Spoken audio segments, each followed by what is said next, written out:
What is Coca-Cola?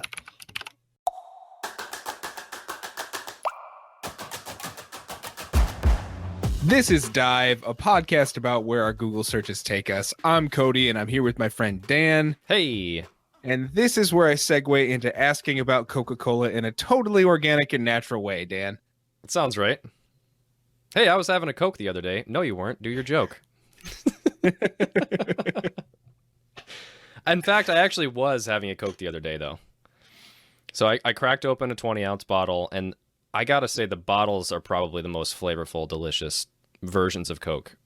But I feel like you're gonna fight me and say fountain drinks are better. Fountain drinks are scientifically better. It's the fecal matter that's in the uncleaned spouts, is it? Correct. Right? Yeah, 100%. If you have the shit spouts, as they call them, that's how you know it's good quality Coca-Cola. Mm-hmm. Yeah, it makes total sense. I have a real segue into Coca-Cola. I'm listening. My wife and I were out shopping the other day, and we came across an as seen on TV store. Where? Wait, hold on. Yeah. As seen on TV? Yes. Real life store? In a store. Oh, yeah. You can get all your favorites. The Wolf Washer 360, the Magic Mesh screen door. Magic Mesh. My sister-in-law uses a Magic Mesh, and she literally swears by it. Does she have the Pancake Bonanza non-stick titanium copper and ceramic pancake flipper? That one has not come up in conversation, but maybe. So all of these things are specifically made for one goal, right? Yeah, to copy the brand name versions, right? Exactly. For a much cheaper value. Yeah. But I was thinking about all the things that are made just by accident, because these are very specific things for very specific reasons. But there's tons and tons of things out there that have been invented by accident, things that we use every single day.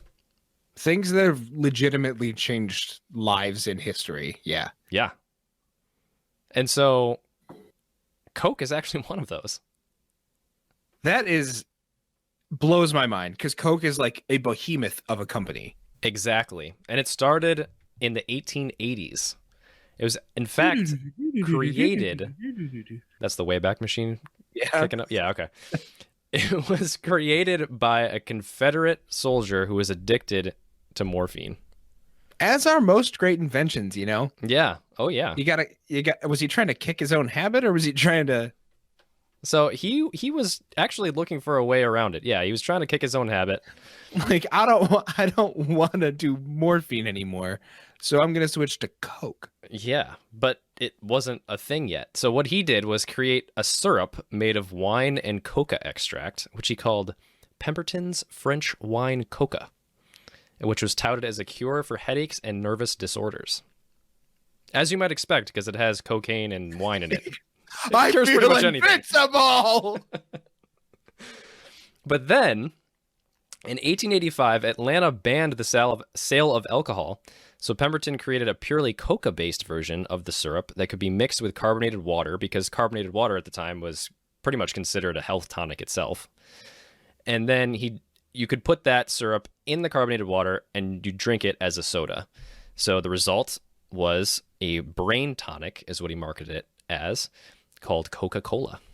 So this dude was literally peddling drugs before peddling drugs was a real thing, and selling it as a delicious beverage that'll, I don't know, make you energetic and focused and get rid of your anxieties. High AF.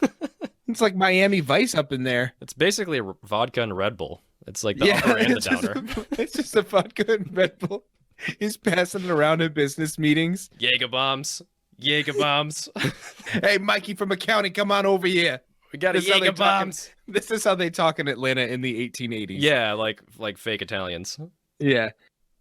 That is super interesting, because I feel like that example alone, you can't make that up because of what Coca-Cola has become. Mm-hmm.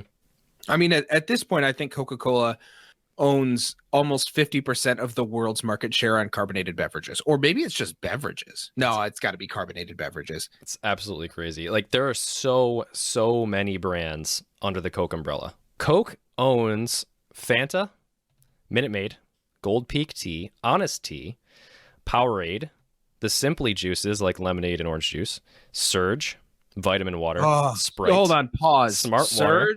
Surge was like my jam. They back own in it the all. day. All of it. They do own vitamin water, don't they? They do. Them Those and 50 sly Cent. sons of bitches. So from its humble roots of being a drug-pushing tonic elixir, 133 years later, Coca-Cola Company owns 42.8% of the market share of U.S. carbonated beverages.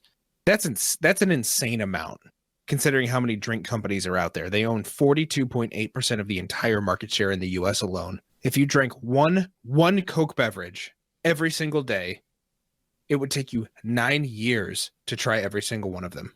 I can't wrap my head around that. No, I can't either. That would be the biggest dedication of them all, right? Like, oh, just to say I did it, I'm going to try every Coke product. And they're going to keep coming out with some, so it's just going to take longer. So that's your two challenges. 1, live by ISO for a year. And 2, drink one Coke product every day for 9 years. Drink a different Coke product every single day for 9 years. Oh, man. They're actually, for the people that do drink a lot of Coke, it says that, like, any person on planet Earth out of the 7 point whatever billion people there are will go at most 4 days without having something by the Coca-Cola Company in their diet. Wow. That I had no idea they were this big. It's No insane. clue. Again, this guy was a morphine addict and created a concoction out of wine and the coca plant. Accidentally, I might add. Accidentally. So this is a perfect example of something that was created by accident. But actually, there are a ton more things that were created by accident and that are on a much smaller scale. Such as? Chocolate chip cookies. Prove it. Tell me you've heard of Toll House cookies. Of course I've heard of Toll House cookies. What do I live in? The place where they don't serve Toll House cookies? There are people alive today in 2019 that have been alive for longer than the cookie has. They were alive before chocolate chip cookies even existed. How is that possible? In 1930, Ruth Wakefield, owner of the Toll House Inn, was trying to make chocolate cookies for her guests. Whoa, whoa, whoa, whoa, whoa, whoa, whoa, whoa, whoa, whoa, whoa, whoa, whoa, whoa, whoa, whoa, whoa. Whoa. Toll House was a legitimate inn? Toll House is not just a brand name. It is, in fact, a legitimate inn. Move over, Keebler elves. This is America. Living in trees while we're living in inns. Get on our level. The Toll House Inn was actually in Whitman, Massachusetts. It was established in the same year that cookies were created, 1930, by Ken and Ruth Graves Wakefield. I feel like in 1930, they only added Ken because he was the man. Like, this is all Ruth It's Wakefield, all Ruth, right? Oh, yeah, 100%. Like, thank you, Ruth. Ken, stop being a selfish bastard. You didn't invent these cookies. We know you were never in there making cookies. Stop trying to take the credit for your wife's hard work. She cooked all the food served and soon gained local fame for her desserts at the inn. In 1936, while adapting her butter drop cookie recipe, she invented the very first chocolate chip cookie using a bar of semi-sweet chocolate. And the reason she did this was because she was trying to make chocolate cookies, but instead only had this semi-sweet chocolate, so she broke it up into little pieces, threw it in the mix, and expected the chocolate to melt, thus creating a chocolate cookie. But in fact, it did not melt, it did not mix with the mixture, and there we have it. Chocolate chip cookies were born. First of all, thank you, Ruth. Thank you from the bottom of my heart. Second of all, if she was cooking for so long, why would she not think that semi-sweet chocolate would melt like that? Right. That's my thought exactly. If she's a seasoned baker, and it says she's a famous baker, all I'm saying is this might not be an accident, Ruth. We see through you. We see it. Everybody loves an underdog story, Ruth, but you can tell us. Yeah. It's okay. That's fine. No, she can't. She died in 1977. Okay, but, you know, if somebody were to have a seance of some kind, Yeah, yeah. Massachusetts is well known for things of that nature. Well, the Toll House Inn actually burned down in a fire that started in the Oh, kitchen on New Jesus. Year's Eve in 1984. So that's kind of a sad ending to the story. But the positive spin, I guess, would say, there's a Wendy's there now. So, you know. Do they sell Toll House cookies? They don't. No. But Damn it, Dave Thomas. her recipe is on the back of every package of Toll House morsels. So she does live on. Wow. Yep. That's incredible. It's pretty wild, right? Something so simple, something we have every single day. You can go into a grocery store, pull it off the shelves. You can buy, what are those? Chips Ahoy. Like they currently produce the cookies that she was making back in 1930, all by accident. That's way better than the Coca-Cola story, I think. Why didn't we start with that wholesome. one? It's more wholesome anyway. Like Ruth isn't back there selling crack to kids. No, right. Yeah, she's not She wanted to peddling make her a tonics. delicious treat for people. Speaking of delicious treats, I got another one for you. Ready for this? I'm ready.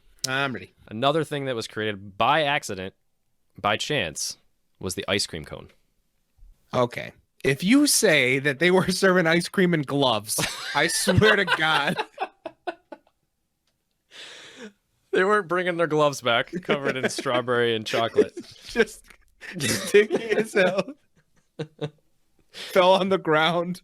It's a callback to episode 1. Please go back and listen to the hot dog story. Episode 2, sorry. In fact, it was actually pretty much about the same time. So this is 1904, St. Louis World's Fair. The one fella had his nice little, a little shop, little stand. He was selling ice cream out of his little stand. What was he selling it in? Bowls, actually, which kind of makes sense, right? But they didn't have like styrofoam at Not that point, gloves. did they? Probably paper, I would imagine. They had paper, right? Like a paper bowl? Yeah. Yeah, they had paper. I think they had paper in 1904. 1904. I don't know.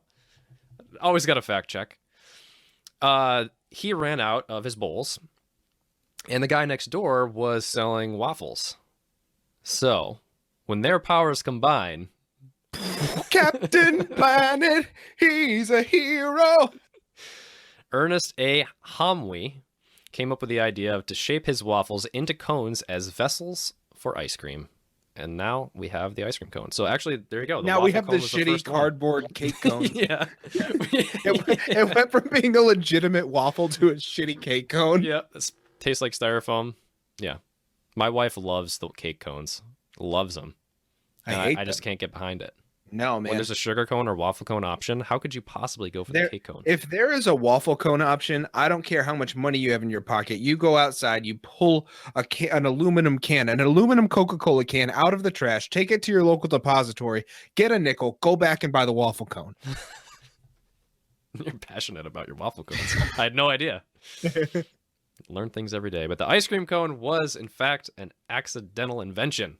Necessity is the mother of invention, is what they say. Is that the case for accidental inventions, though? No. No, it's not.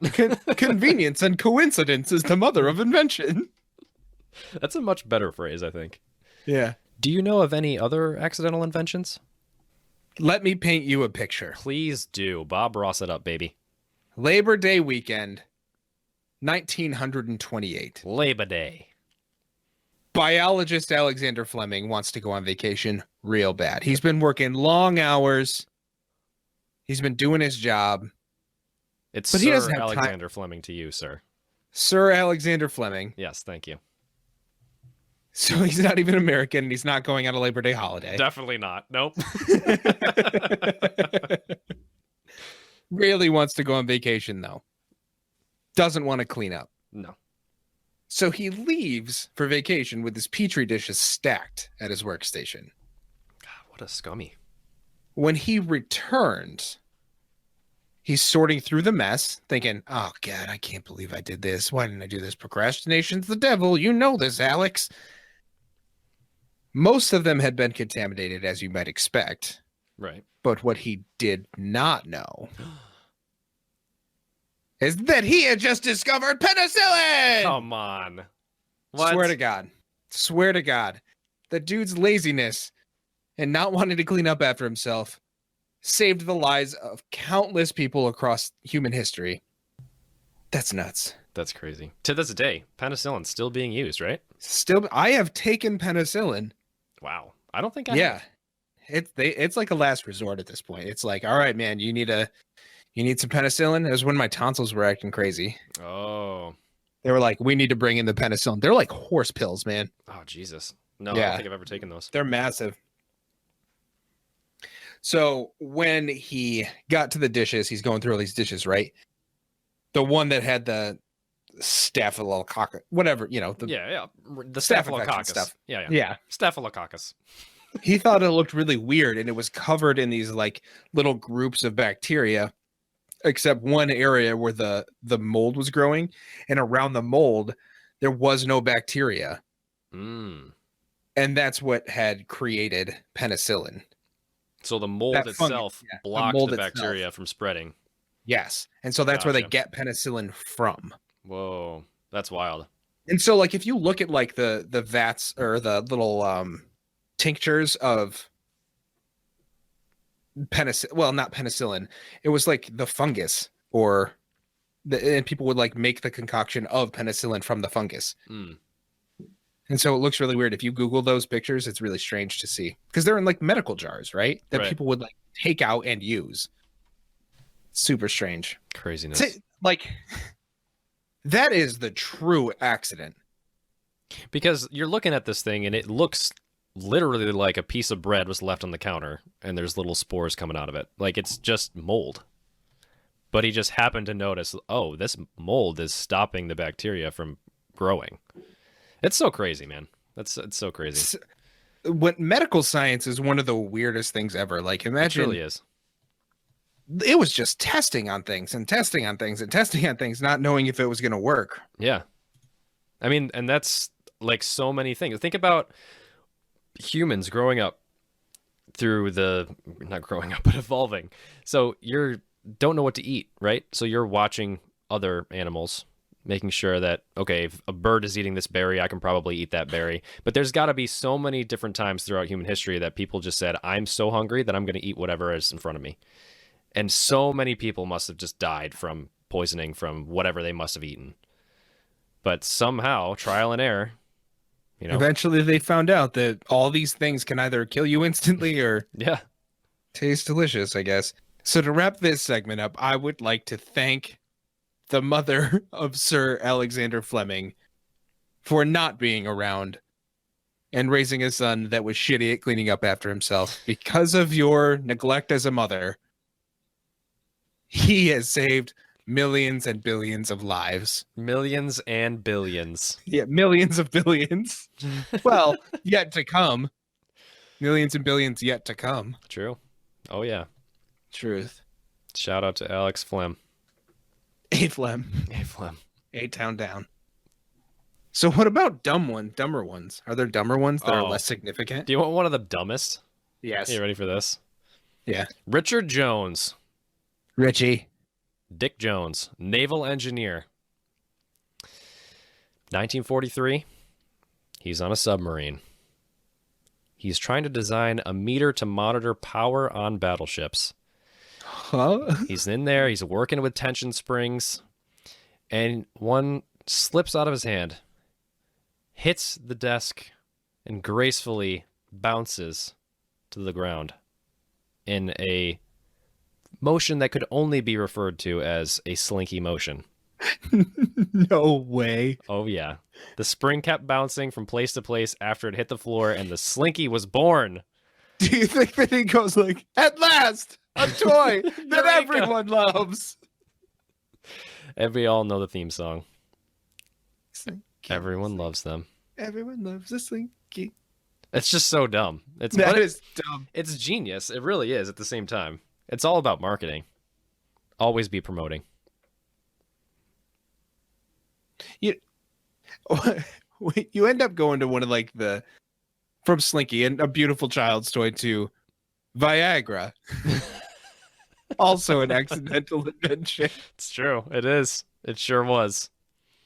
Yeah, so originally Viagra was supposed to treat hypertension and other symptoms of heart disease, but during clinical trials they were like, this isn't working very well, but everyone's got giant boners.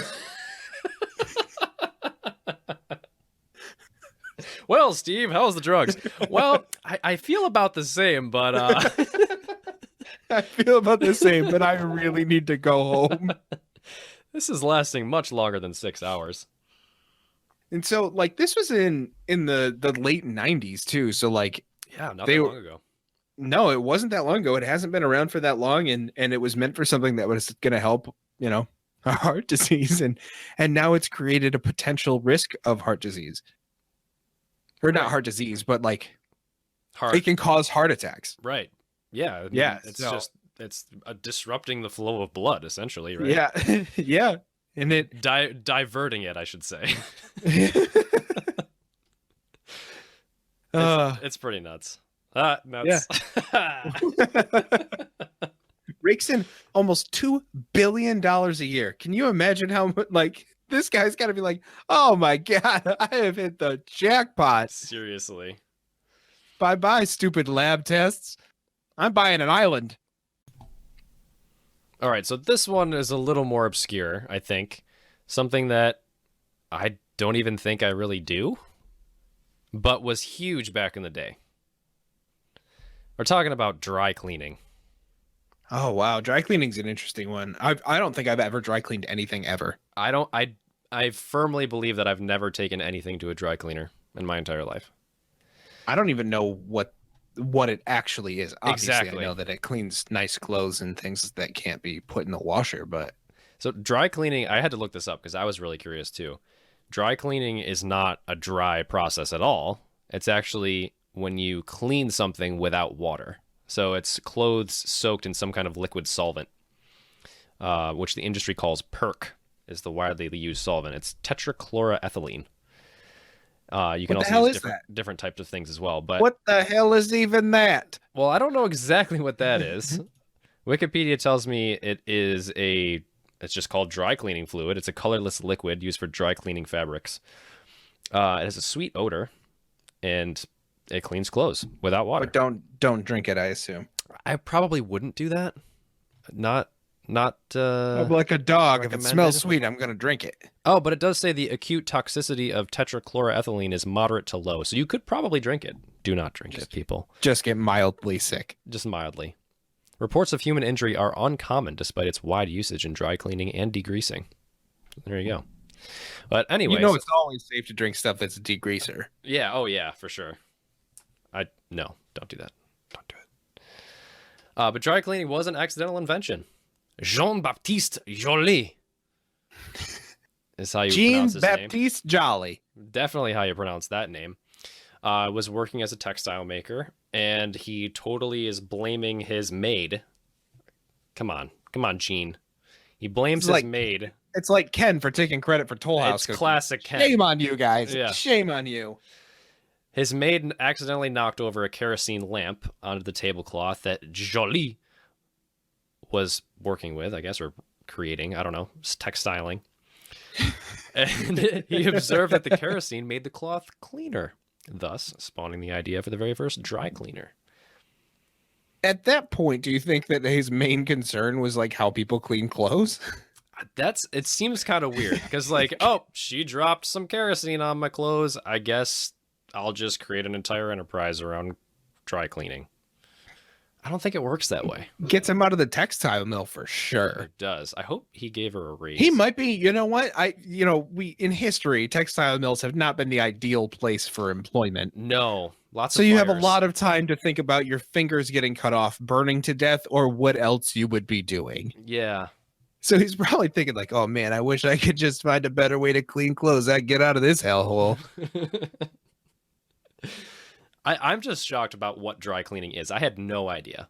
No, I had no idea. But like, And- if you just asked me a couple days ago before I looked this up, I honestly would have no idea where to start. I would think maybe they're spraying some kind of like powder or something on the clothes. Because I'm thinking like, I would never think that they're actually using a liquid. It just isn't water.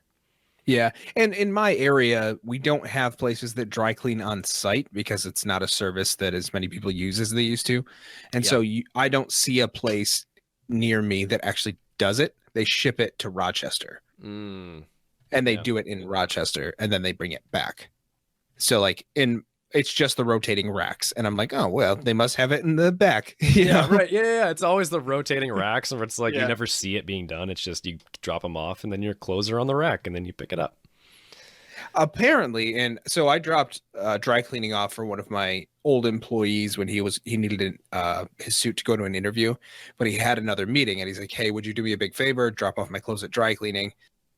And when I went to pick them up for him, turns out a lot of people do not pick up their dry cleaning. That just blows my mind. Why? Like, I don't know, but they asked and they're like, oh, it's one of these. And I was like, no, like I just dropped it off Tuesday. And like the guy said that some of that stuff that he was offering me was like 6 to 8 weeks old. People just don't pick it up. Maybe they just have so much money that they just don't even care. I They can't don't think care. of a They have reason 10 to why. 12 suits. Yeah, they have $97 billion or whatever. That's crazy. I don't know. I don't understand that at all.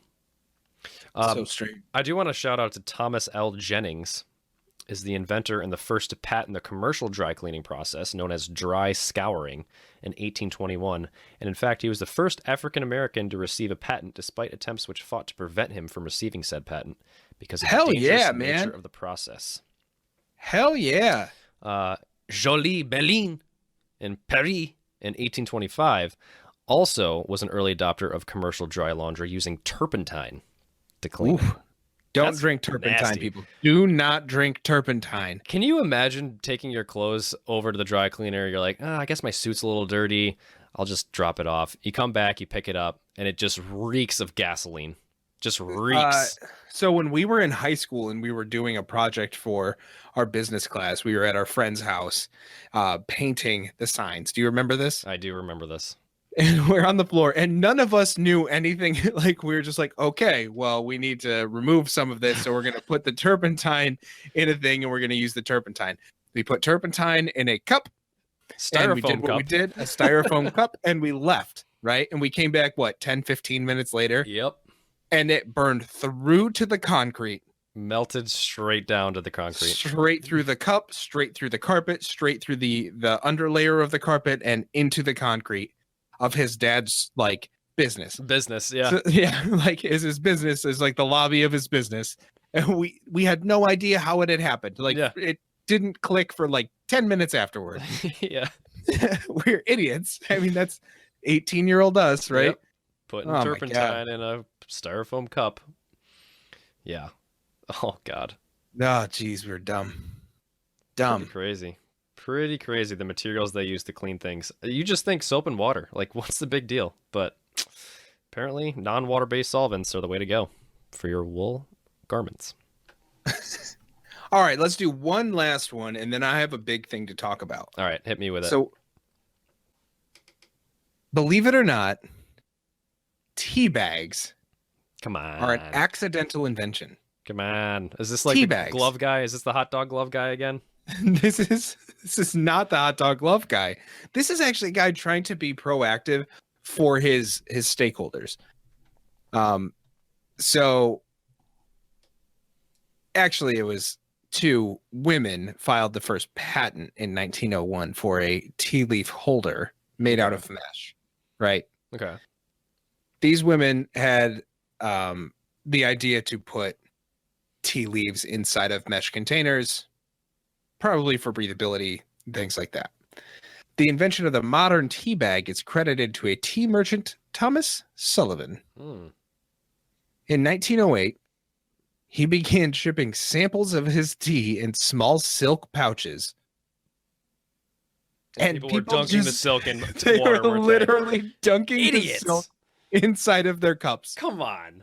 I swear to you, he didn't want them to use them like that, but they did it anyway. Unreal. And they loved the convenience of having prepackaged tea bags, And they didn't whether send they the were silk silk bag or back. not. No, they didn't send the silk bag back. What is with these people?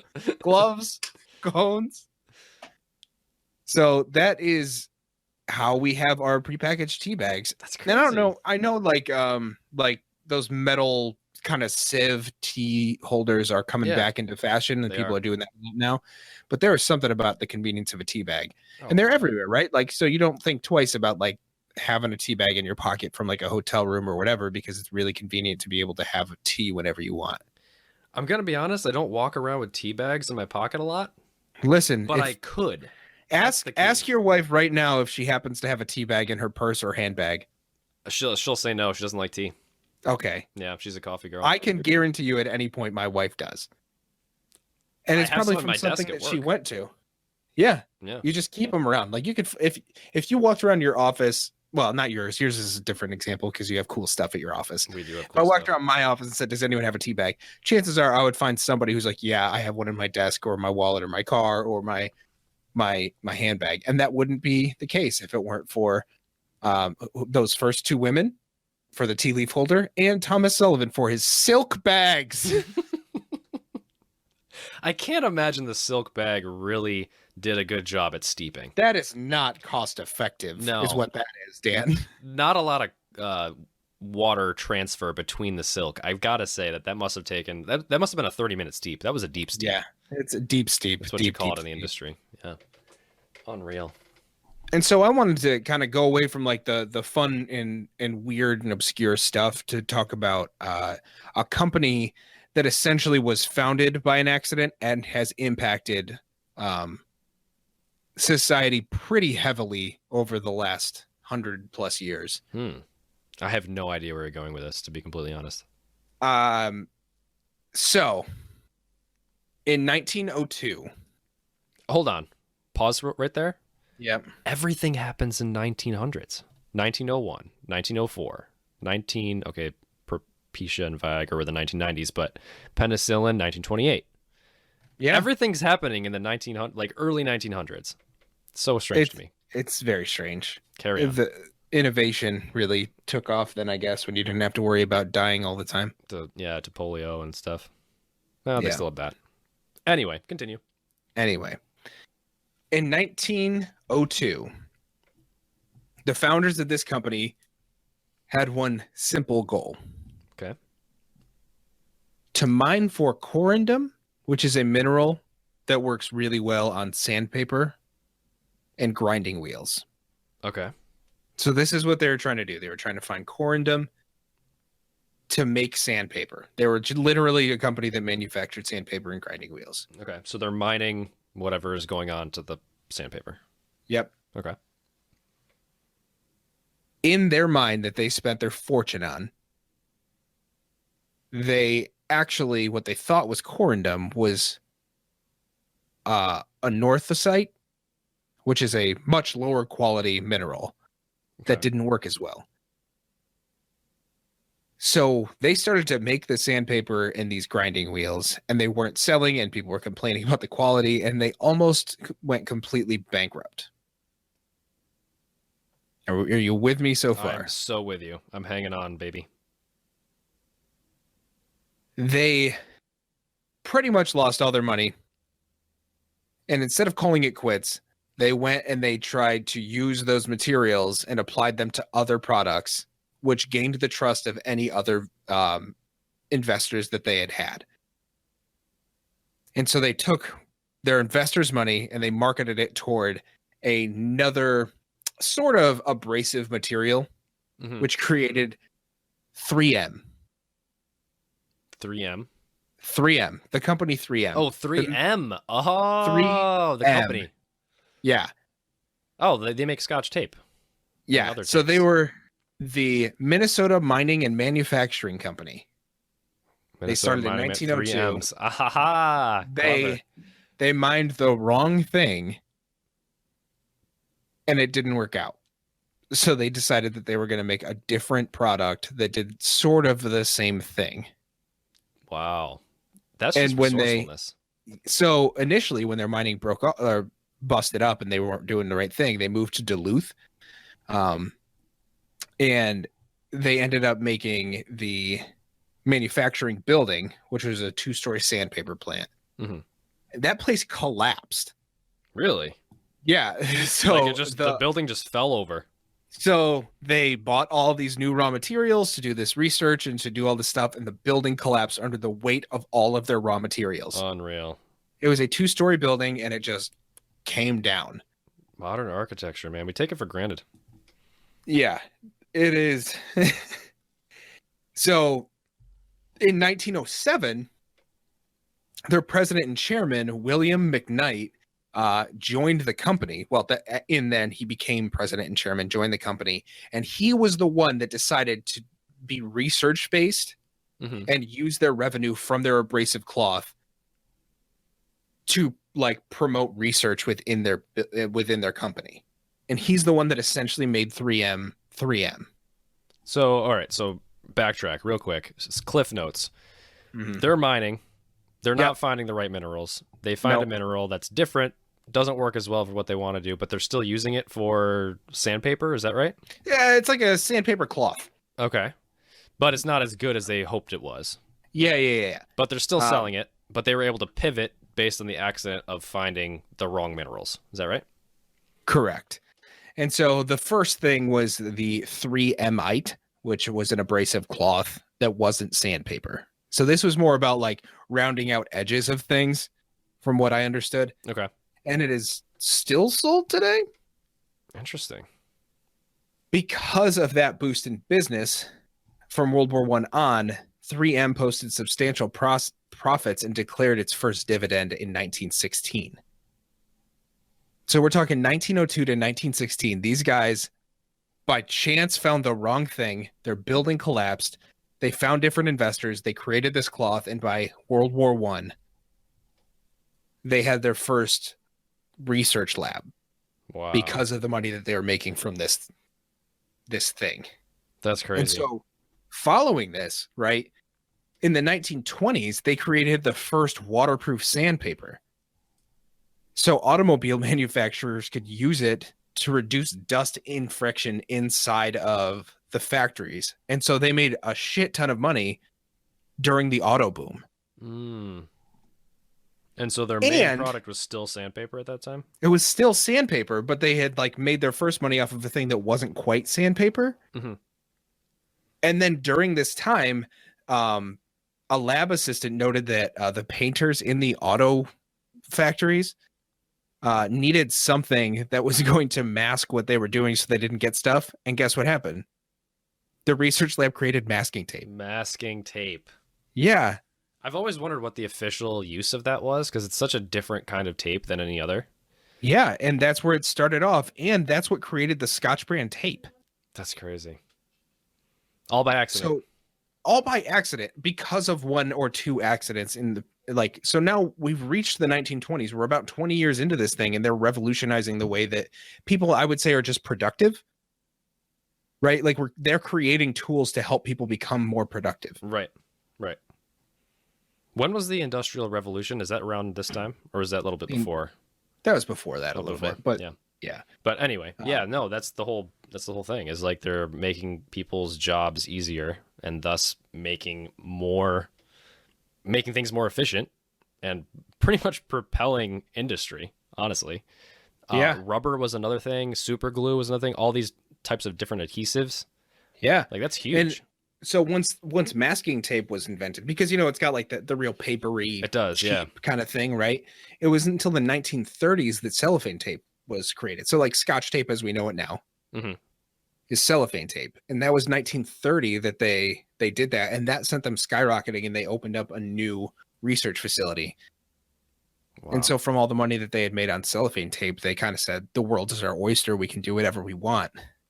And now they're enormous, right? They're one of the biggest. Yeah. Well, from there, by the time it was 1940, they had also created the reflective material that makes road signs. Whoa. This is the same company. Wow. Yeah.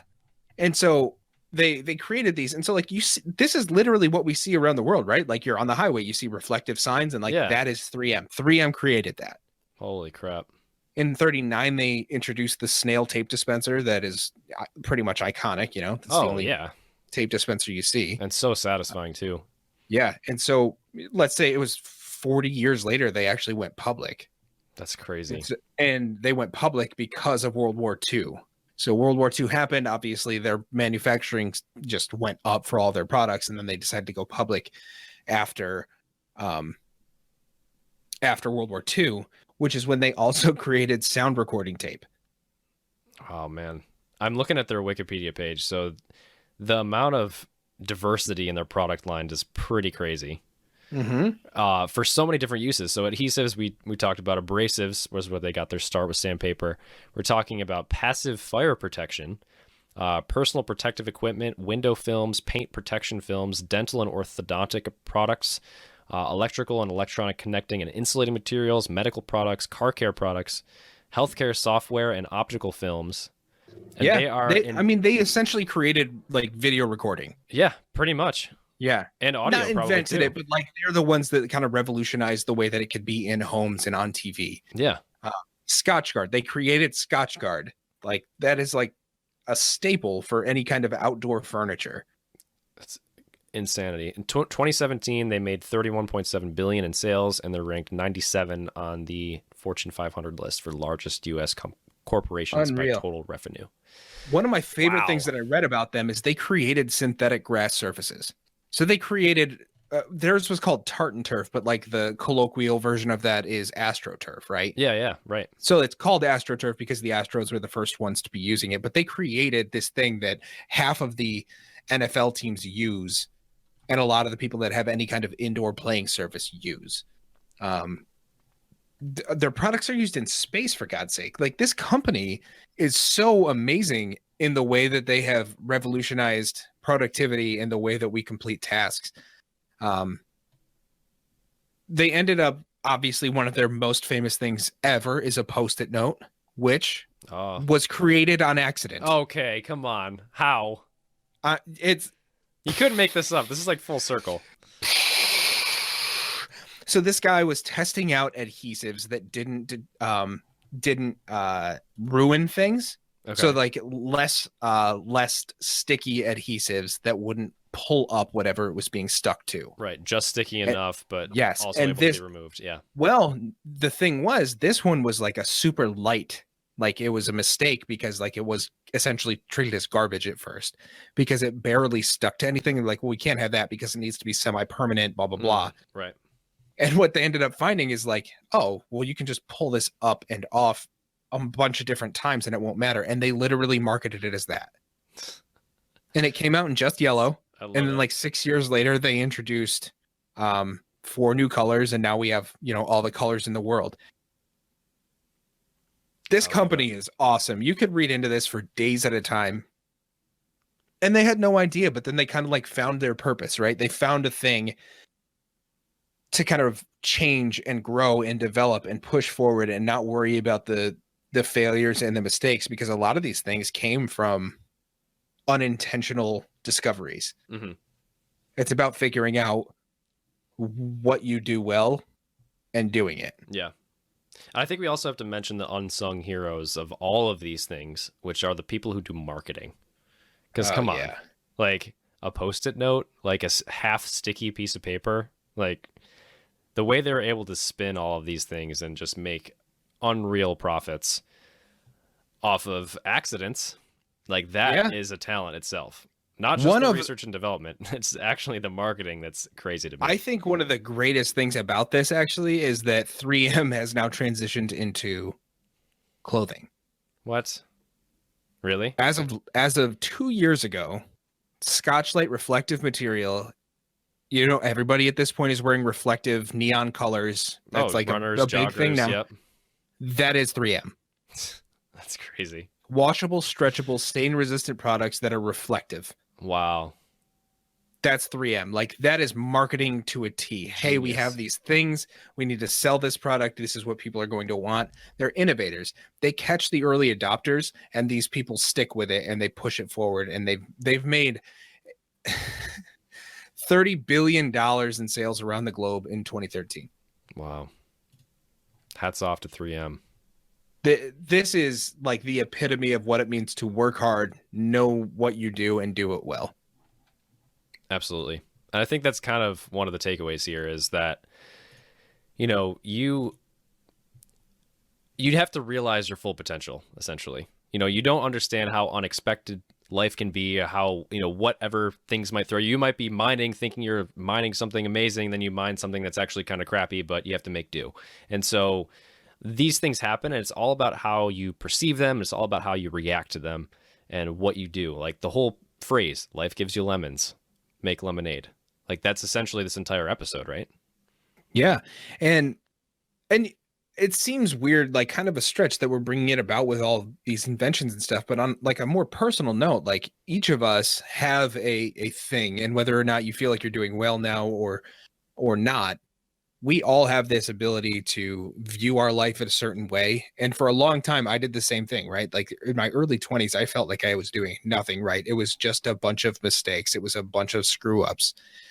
And now, I'm 30 years old. I have a wonderful wife, 2 kids, a beautiful home, a job that I am really good at. And it was all because I failed so often and I fell into what I do. Mm-hmm. I literally fell into my career path. I went to community college and I really phoned that one in for a while. And then I was essentially told, like, well, you can go get a job now, or you can go and get a 4-year degree. And I decided to go get a 4-year degree. I literally asked my little sister what college she went to, and I applied to that college and moved in like 10 days later. Really? I didn't actually know that. Yeah. I didn't know what I wanted to do. And I went, and I was not dealing with my failures all that well. And so I was kind of neglecting anything that I had to deal with. A year after I went to that school, I kind of had a nervous breakdown and almost dropped out. And my dad, he brought me back to school to move my stuff out because I felt like I couldn't do anything, and that it just wasn't kind of worth my time because I felt like I was dumb. And my residence director at the time, I walked in, he said, "Hey, how was your break?" And I said, "Not great." And he said, "Hey, we have an opening for an RA job, and I'd really like you to take the job." And my next words were, "I'm dropping out today." And he said, "No, you're not." Come into my office. And my dad and I sat there with him, and he convinced me to stay for a week. He said, "You need to stay here. This is a place that you can get the assistance that you might need. Stay here, meet with me every single day, and then we'll talk about it next week." And then the next week came, and the next week came, and the next week came. And I finished that semester with like a 4.0 GPA. The day after I left, we went down to Florida for a vacation with my dad. He calls me up, this RD, and says, "Hey, remember when you were going to drop out and you didn't?" And I was like, "Yeah." And he's like, "All right, you're going to work for me next semester." So I said, "Cool. That sounds cool." The next year, I became the head RA. Oh, the next year, I became the intern of the department. I graduated. I moved to Utah with an internship that was meant for people with master's degrees. I got hired at my alma mater, and I moved back. And now I'm the assistant director in the same department with the guy who got me to stay at school. Wow. He and I are both the assistant directors of the department. What a freaking story. 8 years later. And that was because I didn't know what my potential was, and I was ready to give up, but somebody else had given me this idea of like, you're good at something. Pursue the things that you're good at. Work toward the things that you can see yourself doing in the future. Don't give up just because things seem like they're down, because every shitty thing that happens to you could always be the start of something that is really, truly great. I would not have met my wife. I would not have the life that I have now. I wouldn't be doing a podcast with you right now. And it's all because of these mistakes that I had kind of happened, and like, it's all accidental. None of this stuff is intentional, but it's all working out. Yeah, you could say like almost every single thing that happens in our lives is accidental. The fact that we're even alive is, in a way, an accident. Yeah. Like the billions of combinations of sperms and eggs, and you happen to be the one that got born. Yeah. That's just that blows my mind. It really does. I know we got to a weird place here, everybody, but it's really important that you see your own potential in things. It's really important that you take your mistakes and you take your accidents and your failures and you kind of push forward and try and find something new. Be that person that you want to be, even if it's a slow process, because you'll get there eventually as long as you don't second guess it. Absolutely. I firmly believe you put good out, you get good back, and that's what it's all about. Yeah, and as you get older, you figure out that that's true, right? Yeah. You hear people say it a lot when you're younger, but as you get older, it's more important to be kind to people. It's more important to do things for people. It's more important to put in the time and effort and not just have a gut reaction about how important you think you are, because you'll become important to other people. Absolutely. If you put the time and effort into them. Absolutely. And this has been Dive. I hope you enjoyed this week's episode. Like and subscribe. Tweet us at HDDive. Email us at hotdropdive@gmail.com.